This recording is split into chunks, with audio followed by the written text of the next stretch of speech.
أشهد أن لا إله إلا الله وحده لا شريك له وأشهد أن محمدا عبده ورسوله أما بعد فأعوذ بالله من الشيطان الرجيم بسم الله الرحمن الرحيم الحمد لله رب العالمين الرحمن الرحيم مالك يوم الدين إياك نعبد وإياك نستعين اهدنا الصراط المستقيم صراط الذين أنعمت عليهم غير المغضوب عليهم ولا الضالين. Sallallahu alaihi wasallam erwähnt. Hierzu möchte ich weitere Aspekte präsentieren. In Bezug auf den Umgang des heiligen Propheten Sallallahu alaihi wasallam mit den Gefangenen nach der Schlacht von Badr steht im Buch Tabqat ibn Sa'd Folgendes geschrieben: Als die Gefangenen von Badr kamen, befand sich unter ihnen Hazrat Abbas, der Onkel des heiligen Propheten Sallallahu alaihi wasallam. In jener Nacht war der heilige Prophet Sallallahu alaihi wasallam die ganze Nacht wach. Einer seiner Gefährten fragte ihn: O Prophet Allahs, Sallallahu alaihi wasallam, was hält Sie denn wach? Der heilige Prophet Sallallahu alaihi wasallam antwortete: Das Stöhnen von Abbas. Daraufhin begab sich eine Person zu Hazrat Abbas und lockerte seine Handfesseln. Seine Hände waren gebunden mit Handfesseln und er lockerte sie etwas. Der heilige Prophet Sallallahu alaihi wasallam sagte: Was ist passiert? Ich höre das Stöhnen von Abbas nicht mehr. Eine Person antwortete, dass er seine Handfesseln etwas gelockert habe. Daraufhin wies der heilige Prophet Sallallahu alaihi wasallam sie an, dasselbe bei allen Gefangenen zu tun. Es soll nicht sein, dass man nur bei einem gemacht hat, weil er sein Verwandter ist.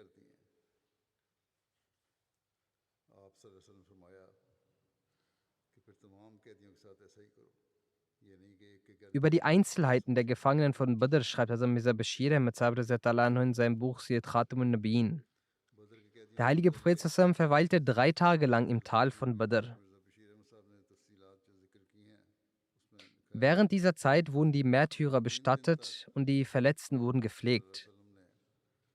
Außerdem wurde die Kriegsbeute in diesen Tagen gesammelt und verteilt.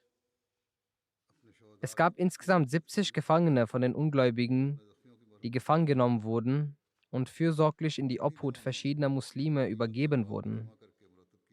Der heilige Prophet sallallahu alaihi wasallam ermahnte die Muslime, mit den Gefangenen sanftmütig und liebevoll umzugehen und sich um ihr Wohl zu kümmern.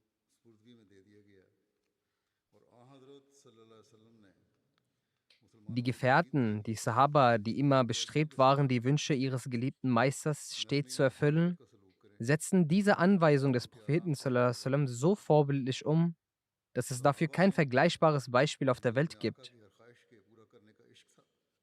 Unter den Gefangenen gibt es eine mündliche Überlieferung von Abu Aziz bin Umair, in der berichtet wird, dass aufgrund des Befehles des heiligen Propheten sallallahu alaihi wasallam ihm gebackenes Brot zum Essen gegeben wurde, während die Ansar, also die Gefährten, die in Medina lebten, selbst nur Dattel aßen. Und es kam auch häufig vor, dass sie, selbst wenn sie nur ein kleines Stück Brot besaßen, sie es mir gaben und selbst nichts aßen. Und wenn ich es aus Scham mal zurückgeben wollte, so bestanden sie darauf, es mir wieder zurückzugeben. Und den Gefangenen, die nicht genug Kleidung besaßen, wurde Kleidung gegeben. Abdullah bin Abi gab Abbas sein Hemd.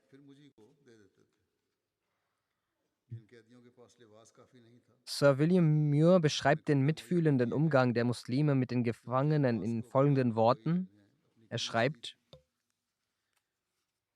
Gemäß der Einweisung von Muhammad sallallahu alaihi wasallam gingen die Ansar und Muhajirin sehr liebevoll und sanftmütig mit den Gefangenen der Ungläubigen um. Die Aussagen einiger Gefangener sind in der Geschichte wie folgt festgehalten. Möge Gott die Menschen in Medina segnen. Sie ließen uns auf ihren Tieren reiten und liefen dabei selbst zu Fuß. Sie gaben uns ihr gebackenes Weizenbrot und ernährten sich selbst mit Datteln. Deshalb schreibt Herr Muir, dass in Betracht dieser liebevollen Behandlung sollte es für uns nicht verwunderlich sein, dass einige dieser Gefangenen aufgrund dieses fürsorglichen Umgangs Muslime geworden sind. Also als mit den Gefangenen so umgegangen wurde, nahmen einige von ihnen den Islam an und sie wurden auch sofort freigelassen. Selbst bei denen, die nicht zum Islam konvertierten, hinterließ dieser respektvolle Umgang einen positiven Einfluss.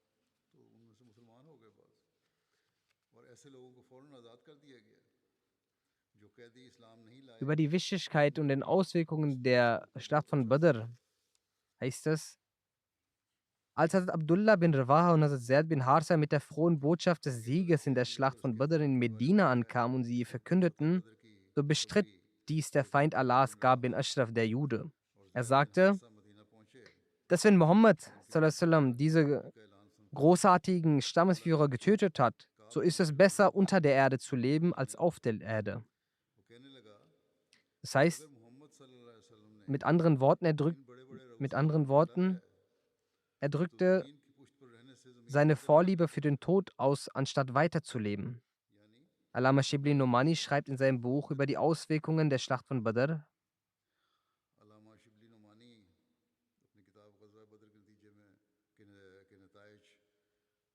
Allama Shibli Nomani schreibt in seinem Buch über die Auswirkungen der Schlacht von Badr: Der Sieg von Badr hinterließ auf politischer und religiöser Ebene einen negativen Effekt.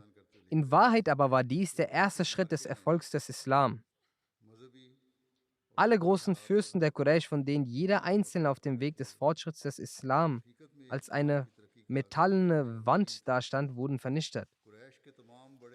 Der Tod von Utbah und Abu Jahl setzte die Krone der Macht der allgemeinen Bevölkerung der Quraysh auf den Kopf von Abu Sufyan, wodurch der Beginn der Umayyaden-Dynastie eingeleitet wurde. Aber der tatsächliche Grad an Macht der Quraysh nahm dadurch ab. In Medina war bis dahin Abdullah bin Ubay bin Sulul ein bekennender Kafir, also Ungläubiger. Aber nun kam er nach außen hin in den Kreis des Islam. Also nach dem Sieg von Badr hatte er auch oberflächlich den Islam angenommen, obwohl er sein ganzes Leben als Heuchler verbrachte und genau auch in diesem Zustand verstarb. Die arabischen Stämme beobachteten die Ereignisse aufmerksam, obwohl sie nicht direkt betroffen waren, wurden sie eingeschüchtert.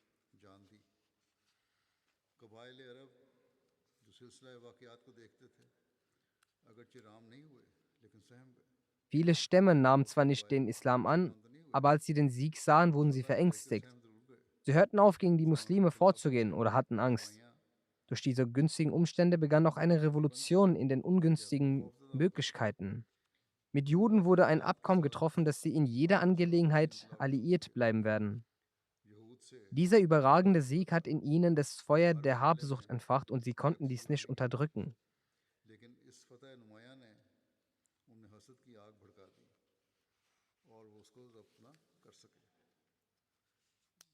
Die Quraysh weinten davor nur um Hazrami. Nach der Schlacht von Badr wurde jeder Haushalt zu einem Trauerschloss.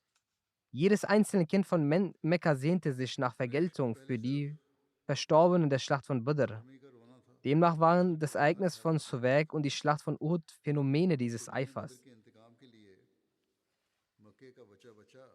Also Mirza Bashir Ahmad Sahib schreibt über die Folgen des Sieges von Badr: Bis dahin hingen viele Menschen aus den Stämmen der Aus und Khadrij dem Schirk, also dem Polytheismus, an.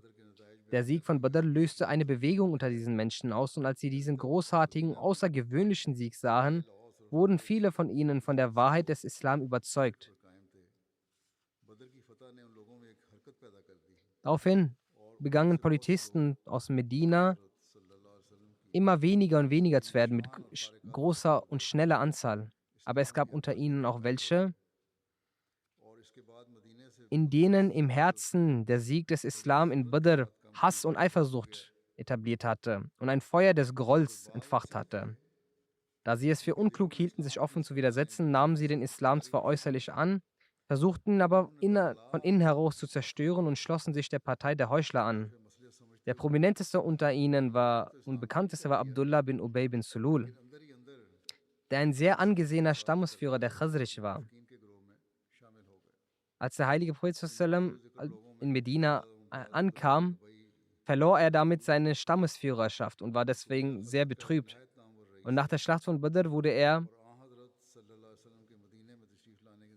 zwar Muslim, zunächst Muslim, aber sein Herz war von Bosheit gesättigt für den Islam und Feindseligkeit auch. Er wurde zum Anführer der Heuchelei und begann im Geheimen eine Reihe von Verschwörungen gegen den Islam und den heiligen Propheten. Sallallahu alaihi wasallam. Also Mirza Bashir Ahmad Sahib sagt weiter, die Auswirkungen der Schlacht von Badr waren sowohl für die Ungläubigen als auch für die Muslime tiefgreifend und nachhaltig. Aus diesem Grund kommt dieser Schlacht in der Geschichte des Islam eine so große Bedeutung zu, dass der Heilige Koran diese Schlacht als Yawmul Furqan bezeichnet, also als den Tag, an dem ein deutlicher Unterschied zwischen dem Islam und dem Unglauben gemacht wurde. Zweifellos gab es danach auch weitere Kriege zwischen den Quraysh und den Muslimen, die zum Teil sehr heftig waren. Und manchmal gerieten die Muslime in heikle Situationen. Aber in der Schlacht von Badr wurde den Quraysh das Rückgrat gebrochen, was später durch keine Behandlung dauerhaft wiederhergestellt werden konnte.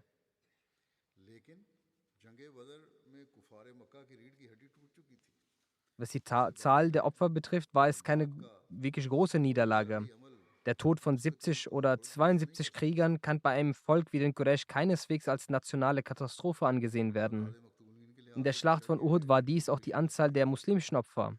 Doch dieser Verlust erwies sich nicht einmal als vorübergehendes Hindernis auf dem Weg zum Sieg der Muslime, obwohl die Muslime zu jedem Zeitpunkt sehr schwach waren. Was war es denn gewesen, dass die Schlacht von Badr Yawmul Furqan genannt wurde? Die beste Antwort hierauf sind das, was der heilige Koran beschreibt. Und der Koran sagt, Yakta Dabir al-Kafirin. Wahrlich, an jedem Tag wurde die Wurzel der Ungläubigen ausgerissen. Mit anderen Worten, der Schlag in der Schlacht von Badr traf die Wurzel der Ungläubigen und sie wurde in zwei Stücke gerissen. Wenn dieser Schlag statt auf die Wurzel, auf die Zweige gesät wurde, dann egal, was für großen Schaden sie hinterlassen hätte, doch dieser Schaden wäre im Vergleich zum anderen Schaden sehr gering. Doch der Schlag auf die Wurzel ließ den grünen Baum in wenigen Augenblicken in einen Haufen Kohle verwandeln. Nur die Äste, die sich an anderen Baum klammerten, überlebten, bevor sie selbst auch vertrockneten. Folglich wurde der Verlust der Quraysh auf dem Feld von Badr nicht an der Zahl der gefallenen Männer gemessen, sondern an den Menschen, die starben. Wenn wir aus dieser Perspektive die Tode der Quraysh betrachten, dann gibt es keinen Zweifel darüber, dass in der Schlacht von Badr in Wirklichkeit die Wurzel der Quraysh gerissen wurde. Utba und Sheba, Umayya bin Khalf, Abu Jahl und Uqba bin Abu Mu'ayt und Nasr bin Haris und so weiter, immer von den Quraysh weg. Und sie blieben wie ein lebloser Körper zurück. Aus diesem Grund hat die Schlacht von Badr auch den Namen Yawm Furqan erhalten.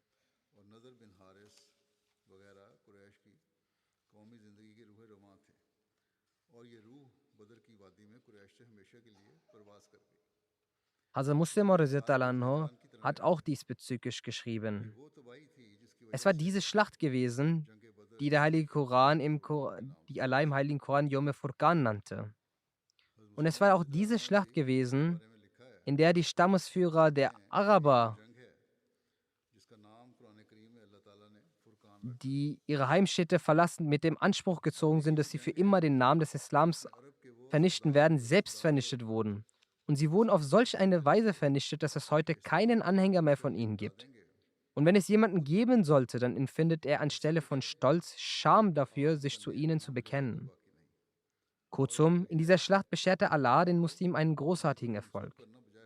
Weiter führt Hazrat Muslim radhiyallahu an: Es besteht kein Zweifel darin, dass den Muslimen auch je nach Ungerechtigkeiten widerfuhren und sie gegen die Ungläubigen Kriege führen mussten. Aber es besteht auch kein Zweifel darin, dass die Schlacht von Badr die Stärke der Ungläubigen völlig zerbrach. Und die Überlegenheit der Muslime wurde ihnen ersichtlich. Bezüglich der Schlacht von Badr, welche vom Koran als Furqan bezeichnet wurde, findet man auch in der Bibel eine Prophezeiung wieder. So heißt es im Jesaja Kapitel 21, Vers 13 bis 17. Ausspruch über Arabien. Übernachtet im Gebüsch, in der Steppe, ihr Karawanen von Dedan, bringt den Durstigen Wasser. Ihr Bewohner der Gegend von Tema, kommt den Fliehenden entgegen mit Brot, denn sie sind vor den Schwertern geflohen, vor dem gezückten Schwert, vor dem gespannten Bogen, vor dem schweren Kampf. Denn so hat der Herr zu mir gesprochen. Noch ein Jahr, ein Söldnerjahr. Dann ist es mit der ganzen Macht Kedars zu Ende. Von den Bogenschützen in Kedar bleiben nur wenige übrig. Der Herr, der Gott Israels, hat gesprochen.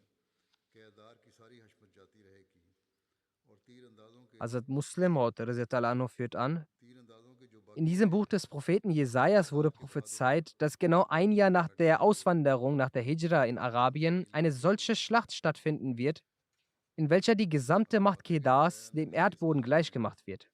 Und jene, welche den heiligen Propheten zusammen beschuldigten, weglaufen zu sein, werden in Anwesenheit ihrer eigenen Armee selbst fliehen.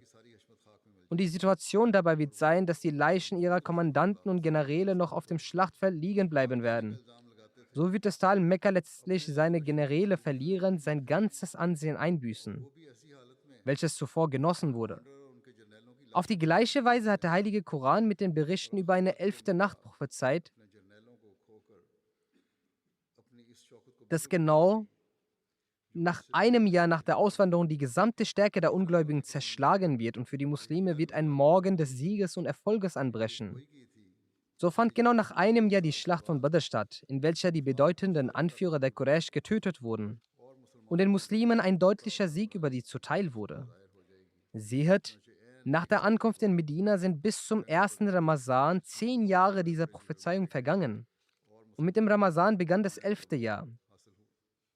Nach diesem einen Jahr fand im zweiten Jahr am 17. Ramazan die Schlacht von Badr statt, in welcher Bedeutende der Ungläubigen getötet wurden und ihre tyrannischen Angriffe fanden ein Ende. Die 11. Nacht, welche über die Muslime fiel, verschwand genau nach einem Jahr. Und die Muslime sahen den Morgen des Sieges und Erfolges mit der Gnade, Hilfe und Unterstützung Allahs.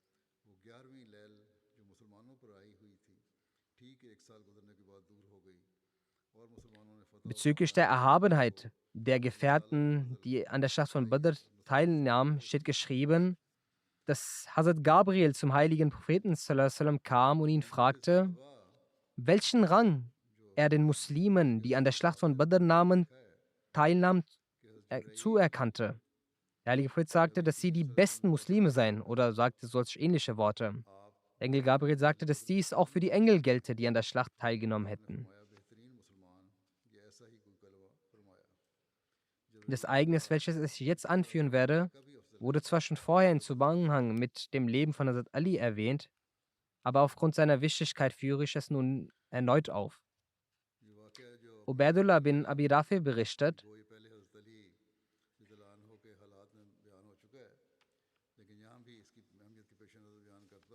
ich habe von Hazrat Ali gehört, dass er zu erzählen pflegte, der heilige Prophet zusammen sandte mich, Zubair und Migdad bin Aswad. Er sagte ihnen, geht. Und wenn ihr im Rawzatul Khak ankommt, dann werdet ihr dort eine Frau sehen, die reiten wird. Und sie hat einen Brief und ihr sollt diesen Brief von ihr nehmen. Wir ritten mit unseren Pferden fort. Als wir in Rawzatul Khak ankamen, was sahen wir dort? Wir sahen eine Frau, die auf einem Esel ritt. Und wir sagten zu ihr, hol den Brief raus. Sie sagte, ich habe keinen Brief bei mir. Wir sagten zu ihr, du musst den Brief rausholen. Ansonsten werden dir die Kleider ausziehen und dich überprüfen. वो कहने लगी कि मेरे पास कोई खत नहीं। हमने कहा तुम्हें खत निकालना होगा, Dann holte sie den Brief raus aus ihren Haaren auf. Wir brachten den Brief zum heiligen Prinzessin. Im Brief eine Botschaft von Hatib bin ibn Balta, die an die Ungläubigen von Mekka schickte, in dem er Informationen über die Pläne des heiligen Propheten zusammen enthalten waren. Der heilige Prophet rief ihn und fragte, Hatib, was ist das? Hatib antwortete, O Prophet Allahs, bitte urteilen Sie nicht voreilig über mich. Ich war ein Mann, der zu den Quraysh ging, aber nicht einer von ihnen war. Ich gehörte ihnen nicht an. Die übrigen Gefährten, die mit ihnen ausgewandert sind, haben alle Verwandten in Mekka, durch die sie ihre Häuser und ihr Geld in Mekka schützen ließen. Ich wollte den Mekkanern einen Gefallen tun, da ich dort keine Verwandten habe, damit sie mich deshalb verschonen. Ich habe dies nicht aufgrund des Unglaubens getan. Nachdem man den Islam annimmt, kann man den Unglauben nicht bevorzugen und lieben. Er sagte, wie kann es denn sein, dass wenn man mit wahrem Herzen den Islam annimmt, dass man danach dem Unglauben mag? Als der Prophet das hörte, sagte er sagt euch die Wahrheit. Hazrat Umar sagte, O Prophet Allahs, geben Sie mir die Erlaubnis, dass ich den Hals dieses Heuchlers abschneide. Der heilige Prophet sagte, er war auf der Schlacht von Badr mit dabei. Und woher willst du wissen, dass Allah die Teilnehmer der Badr sah und sagte, macht, was ihr möchtet. Ich habe alle eure Fehler und Sünden verdeckt. Das heißt, ihnen kann nun keine große Sünde oder Fehler mehr passieren. Und ihr Ende wird heil sein. Sie werden nicht im Unglauben verfallen. Also von Hazrat Hatib selbst aus den Worten erfährt man, wie ich erwähnt habe, dass wenn man den Islam angenommen hat, wie kann man danach noch Liebe oder Sympathie für den Unglauben hegen?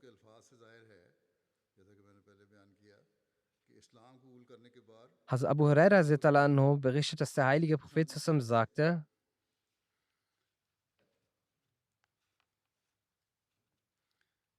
es scheint, dass Allah auf die Teilnehmer von Badr geschaut hat und gesagt hat, ihr könnt tun, was ihr wollt. Ich habe euch vergeben.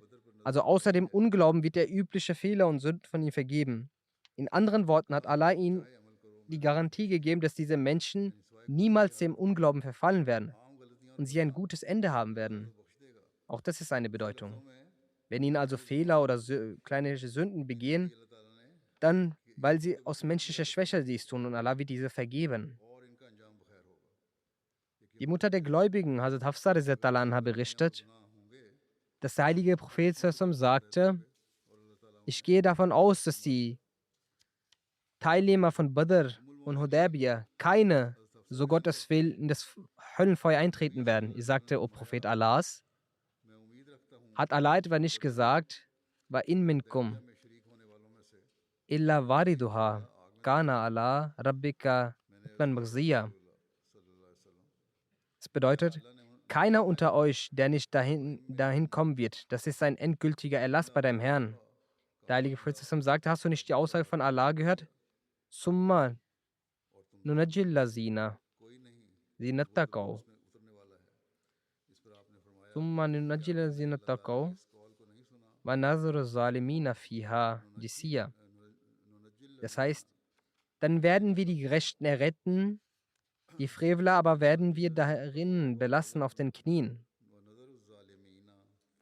Auch in der Ära von Hazrat Umar, als die Stipendien der Gefährten festgelegt wurden und die Gelder festgelegt wurden, bekamen die Gefährten einen besonderen Anteil. Und die Gefährten, die an der Badr teilnahmen, waren sehr stolz auf ihre Teilnahme an dieser Schlacht.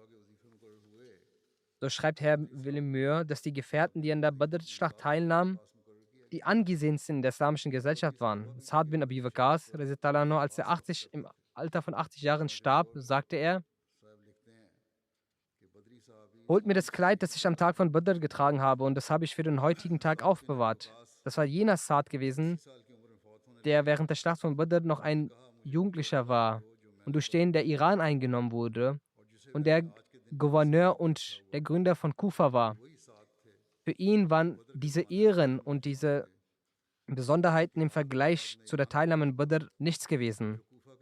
Und er hatte das Kleidungsstück, das er am Badr-Tag getragen hat, als das beste Kleidungsstück gesehen. Und es war sein letzter Wunsch, dass er genau in diesem Kleidungsstück sterben solle. Die Wichtigkeit der Gefährten von Badr kann auch dadurch eingeschätzt werden, dass der heilige Prophet sallallahu alaihi wasallam ein Zeichen des kommenden Mahdis erwähnte, in dem der Mahdi ein Buch besitzen wird, mit 313 Namen seiner Anhänger, gleich der Anzahl der Badr-Teilnehmer. Der verheißene Messias sallallahu alaihi wasallam sagt hierzu: Dadurch, dass in den authentischen mündlichen Überlieferungen bereits erwähnt wurde, dass der verheißene Mahdi und Messias ein veröffentlichtes Buch besitzen wird, in dem seine 313 Anhänger aufgelistet sind, ist es wichtig zu erwähnen, dass diese Prophezeiungen heute in Erfüllung gegangen sind. Es ist offensichtlich, dass davor keine Person mit dem Anspruch, der Mahdi zu sein, geboren wurde und zugleich die zu dieser Zeit auch eine Druckerei existierte und er zudem noch ein Buch besaß, in der 313 Namen niedergeschrieben wurden. Wäre dies in der Kraft eines Menschen, hätten schon vorher einige Lügner den Anspruch darauf erhoben. In Wahrheit beruhen die Prophezeiungen Gottes auf solchen übernatürlichen Bedingungen, dass kein Lügner sie ausnutzen kann und ihnen stehen die Mittel nicht zur Verfügung, welche ein Wahrhaftiger erhält.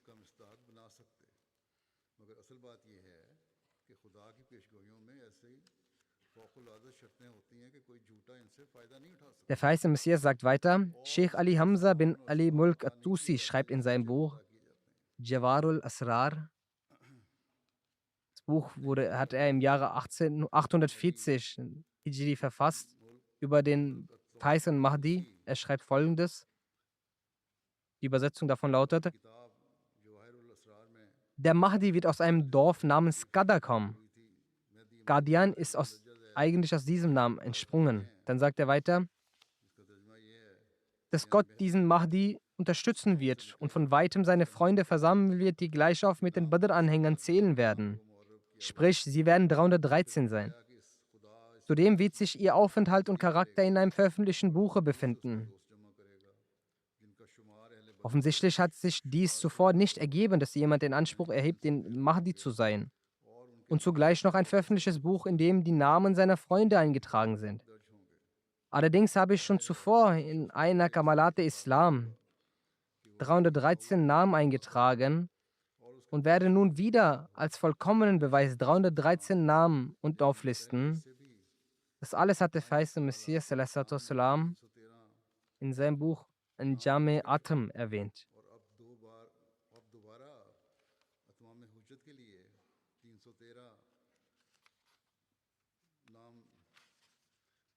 Damit jede gerechte Person nachvollziehen kann, dass diese Prophezeiung mir zuteil wurde. Außerdem ist es wichtig, von Anfang an zu erwähnen, dass all diese Anhänger einen hohen und ehrlichen Charakter besitzen. Und Gott weiß es besser, dass manche in Liebe, in Zurückgezogenheit auf Gottes Wege und im religiösen Dienst aneinander vorbeigezogen sind.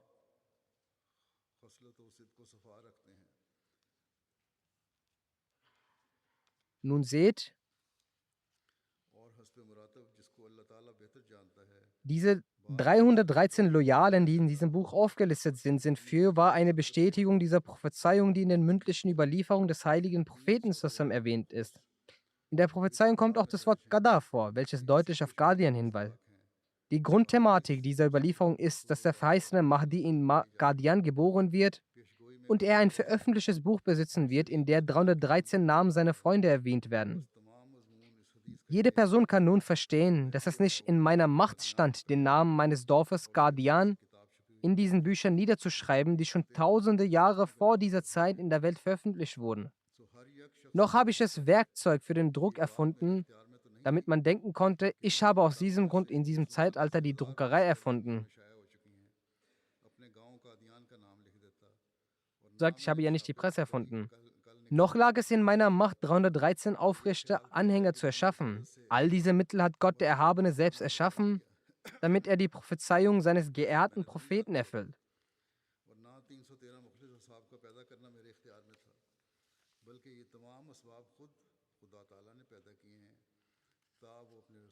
Welche Parallelen es zwischen dem heiligen Propheten zusammen und Hazrat Moses al-Islam in Bezug zu der Schlacht von Badr gibt, dazu sagt der verheißene Messias al-Islam: Wie die Kinder von Israel mussten die aufrichtigen Männer Gottes durch die Ungläubigen 13 Jahre lang in Mekka großes Leid durchleben. Und dieses Leid war um Vielfaches größer als das Leid, welches der Pharao den Kindern Israel zufügte. Letzten Endes sind diese aufrichtigen Männer mit anderen Aufrichtigen auf sein Zeichen aus Mekka ausgewandert, wie die Kinder Israel aus Ägypten. Dann haben die Mekkaner sie verfolgt, um sie umzubringen. Genauso wie der Pharao die Kinder Israels verfolgte, um sie umzubringen. Allerdings wurden durch diese Verfolgung sie vernichtet in Badr. Genauso wie der Pharao und seine Gruppe im Fluss von Nil vernichtet wurde. Auf dieses Geheimnis hindeutend sagte der heilige Prophet sallam über Abu Jahl, als er seine Leiche unter den Toten sah, dass dieser Mann der Pharao dieser Umma war. Schlussendlich, wie die Vernichtung im Fluss Nil vom Pharao und seiner Truppe etwas Bezeugtes und Gespürtes war, also dass man bezeugen kann und spüren kann, welches auch niemand anzweifeln kann. Ebenso war die Vernichtung im Badr von Abu Jahl und seiner Gruppe während der Verfolgung etwas, was bezeugt und gespürt werden kann, dessen Ablehnung zur Dummheit und Verrücktheit zählen würde.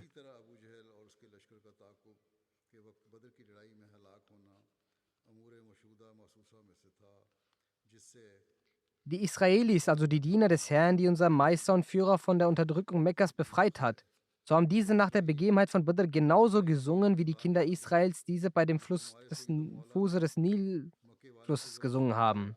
Und dieser arabische Gesang ist bis heute noch in den Büchern vorhanden, welches in dem Platz von Badr gesungen wurde.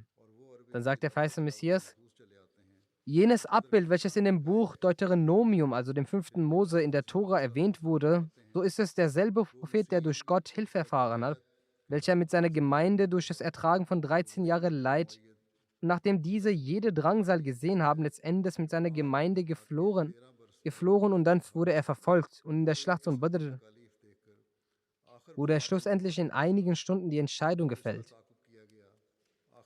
Abu Jahl und seine Leute wurden durch das Schwert so umgebracht wie an der Meeresenge des Nils Pharao und seine Leute wurden vernichtet. Schaut, mit welcher Reinheit und wie sehr gefühlt und gespürt diese zwei Begebenheiten vom Fluss des Nils und der Schlacht von Badr sich ähnlich sind. So steht im Heiligen Koran auch geschrieben: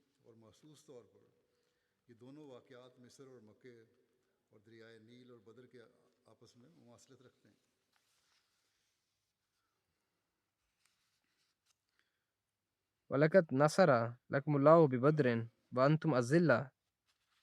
Heißt, wahrlich, Allah hat euch schon bei Badr geholfen, als ihr noch schwach wart. Der verheißene Messias erwähnt eine subtile Ähnlichkeit von Badr und dem 14. Jahrhundert in seinem Werk Khutbah il-Hamia.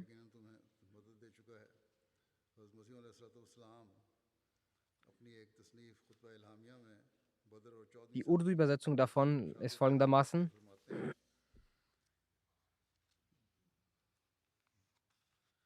Das Zählen von den 400 ist nach der Auswanderung des heiligen Propheten zusammen.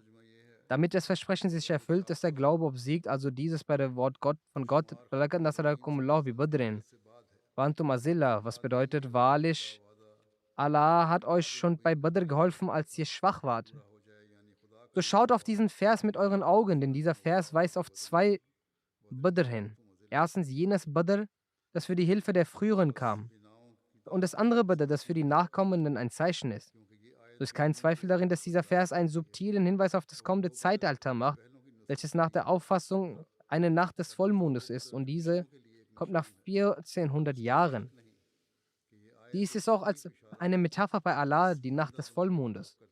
Und trotz allem sind wir auch dieser Auffassung, dass dieser Vers auch andere Bedeutungen hat, welche sich auf das frühere Zeitalter bezogen, so wie es die Gelehrten wissen.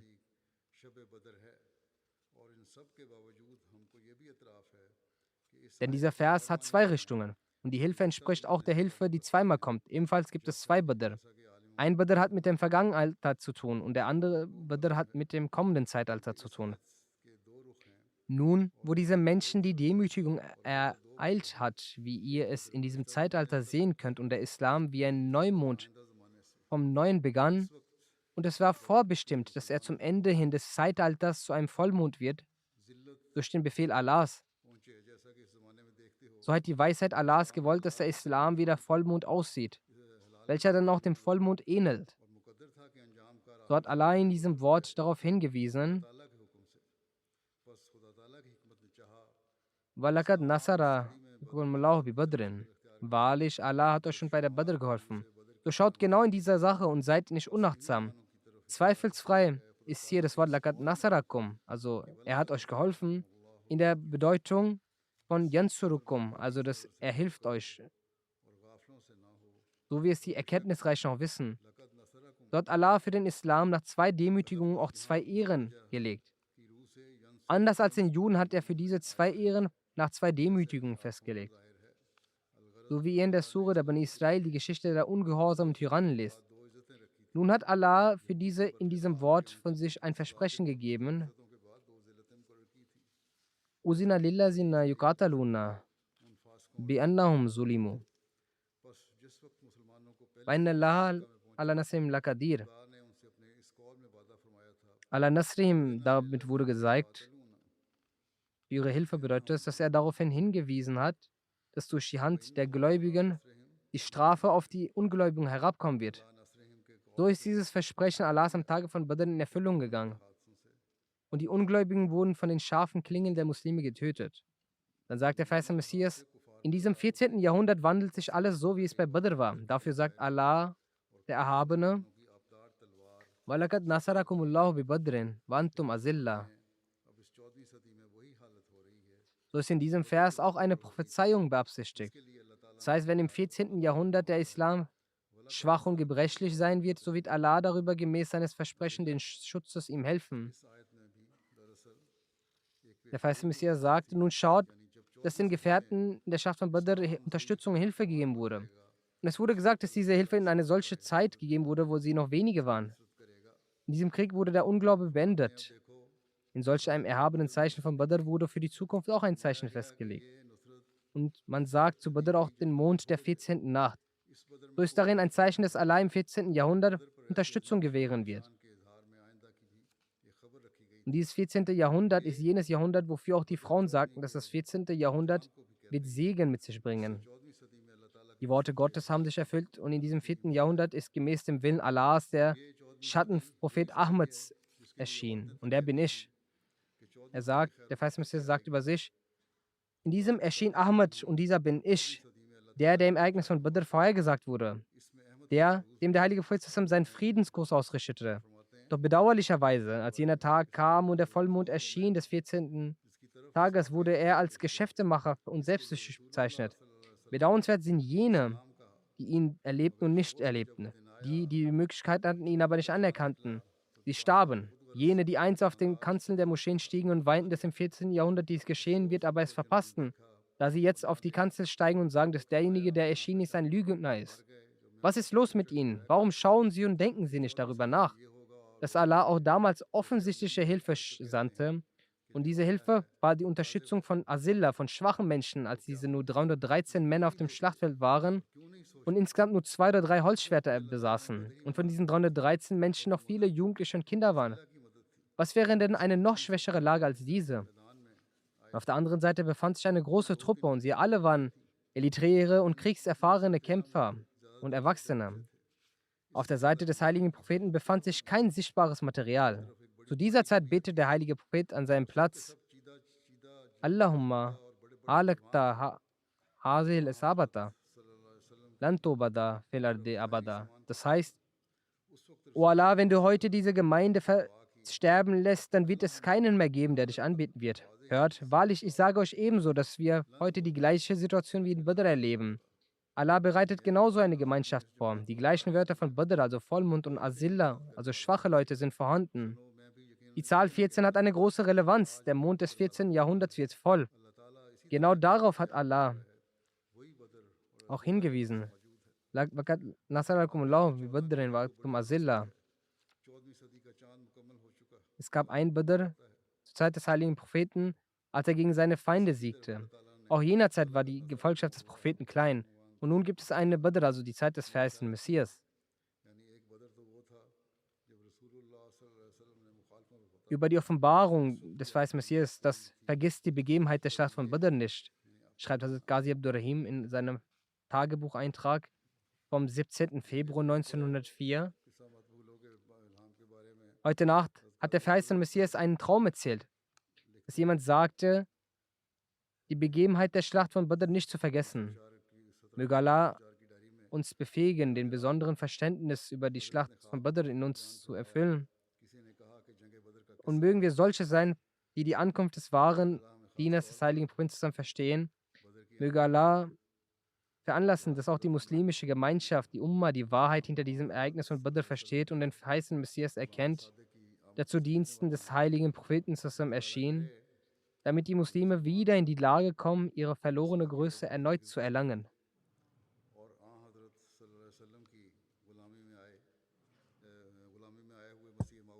Nun möchte ich auch etwas über die anstehende Jalsa Salana sagen. Inshallah findet ab nächster Woche die Jalsa Salana der Muslim Jamaat Großbritannien statt.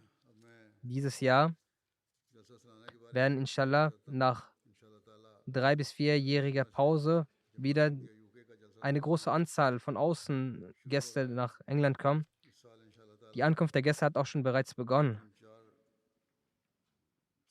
Möge Allah alle, die reisen, ihnen Erleichterungen gewähren und dass sie wohl hier ankommen und dass sie wahre Nutzen aus den Segnen der Jalsa ziehen können. Auch für die lebenden Ahmadis in England, dass auch sie den wahren Geist des Jalsa verstehen und dass sie auch den Elan und Gesinnung haben, dass sie spirituelles Wissen erlangen möchten und spirituelle Nahrung erlangen möchten. Genauso gilt auch, dass die Organisatoren der Jalsa Salana versuchen, jedem Teilnehmer der Jalsa, dass sie als Gäste des verheißenen Messias verstehen, ihnen zu dienen. Diesmal wird erwartet, dass es eine Zunahme bei der Anzahl der Teilnehmer geben wird. Und deswegen ist auch möglich, dass es organisatorisch auch einige Schwächen vorzufinden sind. Ich bin der Meinung, dass die UK Jamaat Mashallah bereits so erfahren ist, dass sie einige Probleme bereits bewältigt haben. Und falls es dennoch Mängel gibt, dann werden es nur geringfügige Angelegenheiten sein. Und auch falls ein Problem ansteht, werden sie es auf beste Weise lösen. Möge Allah es wollen, dass diese Probleme erst gar nicht entstehen, die die Gäste aus irgendeiner Sicht zu Schwierigkeiten führen können. Der Islam lehrt Gäste mit Respekt zu behandeln. Und vor allem die Gäste, die die Gäste des verheißenen Messias und auf seinen Ruf aufrichtig für den Glauben zur Liebe gekommen sind. Es ist die Pflicht aller Organisatoren und Gastgebern, sie besonders zu respektieren. Und sie sollten allein mit der Leidenschaft, der Opferbereitschaft und der Zufriedenheit Allahs den Dienst leisten.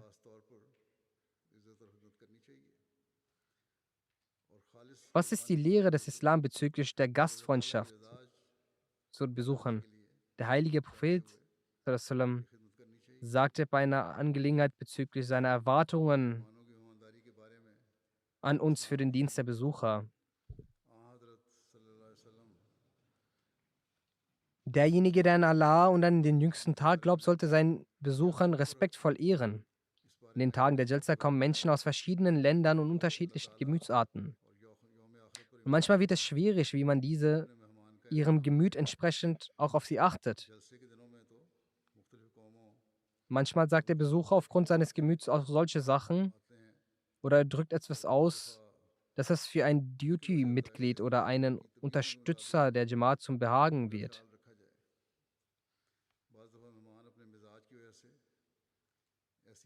Aber wir haben die Anweisung des Propheten Allahs, dass wir unter allen Umständen den Gast respektvoll behandeln werden, weil damit auch unser Glaube wachsen wird und steigen wird. Wir sollten sehr darauf aufpassen, dass alle, die im Duty sind, eine schöne Moral, ein schönes Verhalten zeigen und immer lächeln. Diejenigen, die den Dienst leisten, haben aus eigenem Willen sich beschlossen, den Gästen zu unterstützen und helfen. Jetzt müssen sie auch diesen Rang wiedergeben, den Allah und sein Prophet sallam von uns verlangt.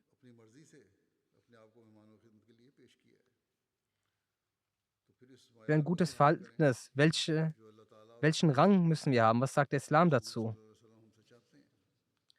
Dazu sagt der heilige Prophet sallallahu alaihi wasallam,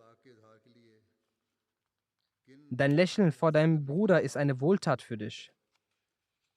Ihm etwas Gutes zu sagen und vom Übel zu wahren, ist für dich eine gute Tat. Einem Verschollenen den Weg zu zeigen und einem Blinden den Weg zu zeigen, ist auch für dich eine Wohltat. Und ein Stein oder ein Knochen auf dem Weg wegzufegen, ist auch für dich eine gute Tat. Und durch deine Schüssel in die Schüssel deines Bruders etwas reinzutun, ist auch für dich eine gute Tat. Das ist der Rang, den jeder Ahmadi haben sollte. Weil ich aber jetzt gerade die Jalsa-Organisatoren anspreche, sage ich ihnen besonders, dass sie stets lächeln sollen. Das ist eine großartige Eigenschaft. Während dem Duty kommt es hin und wieder dazu, dass man wenig Zeit bekommt zu schlafen. Man ist auch erschöpft. Aber die Anweisung ist, dass man selbst in solchen Situationen immer lächeln sollte und mit vollem Herzen dienen sollte. Dann ist es vor allem für die Abteilung Tarbiyat und auch allgemein für alle Duty-Leute, dass wenn sie bei jemandem etwas Falsches sehen, was die Reinheit und die Lehre unseres Umfeldes nicht widerspiegelt, dann soll sie mit Liebe darauf hinweisen.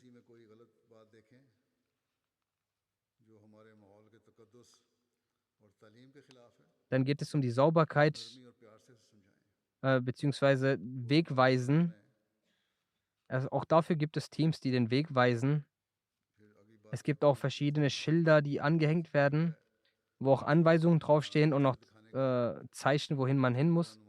Wenn trotz dessen jemand einem, der Duty gibt, nach dem Weg fragt, so muss man ihm den Weg zeigen. Es soll nicht sein, dass nur diejenigen, die Duty darauf haben, das machen müssen. Jeder, der den Weg kennt, sollte das zeigen. Man sollte ein tolles Verhalten, vorbildliches Verhalten zeigen. Und wenn man selbst nicht weiß, dann soll man ihn zu dem Schuber bringen, die dafür zuständig sind. Und Kranken und Blinden zu dienen, das weiß jeder, dass das wichtig ist. Und hier wird auch daraufhin nochmal Wert gelegt. Deswegen muss ich dazu nicht viel sagen.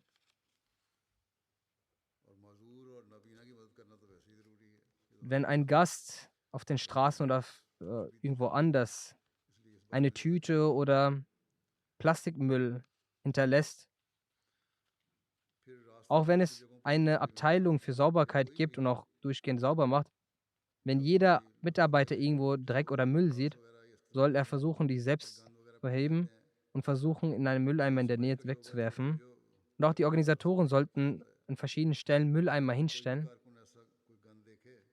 Aber man sollte auch darauf achten, also die Organisatoren, dass nicht etwas Falsches darin geworfen wird. Genauso ist es auch mit denen, die Essen verteilen, diejenigen, die da ihr Duty haben, dass sie auf die Gäste achten. Wenn es mal Probleme mit dem Essen gibt und es zu wenig Essen gibt, dann soll man mit Liebe den Gästen das erklären, dass aufgrund dieses Fehlers sie lieber das Essen teilen, damit jeder etwas bekommt. Normalerweise passiert es sehr selten. Aber sollte es mal passieren, so muss man mit Weisheit und viel Liebe, diejenigen, die das Essen verteilen sollten, das mit viel Liebe und Weisheit sagen. Dann gibt es auch die Traffic-Abteilung. Auch hier kommt es manchmal zu Problemen, vor allem wenn es das Wetter problematisch ist. Auch die Jalsa-Teilnehmer und die Gäste möchten hinweisen, dass dass sie kooperieren mit denen, die darauf hinweisen.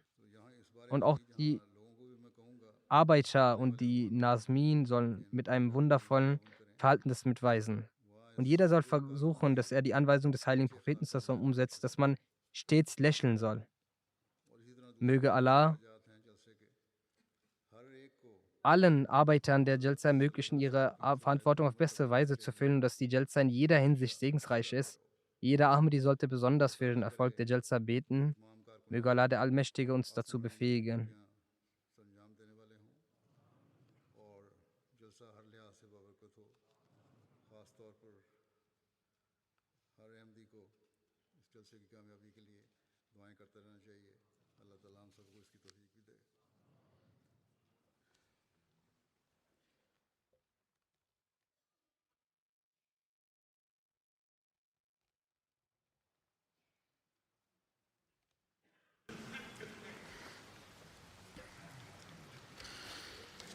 الحمد لله الحمد لله نحمده ونستعينه ونستغفره ونؤمن به ونتوكل عليه ونعوذ بالله من شرور أنفسنا ومن سيئات أعمالنا من يهده الله فلا مضل له ومن يضلل فلا هادي له ونشهد أن لا إله إلا الله ونشهد أن محمدا عبده ورسوله عباد الله رحمكم الله إن الله يأمر بالعدل والإحسان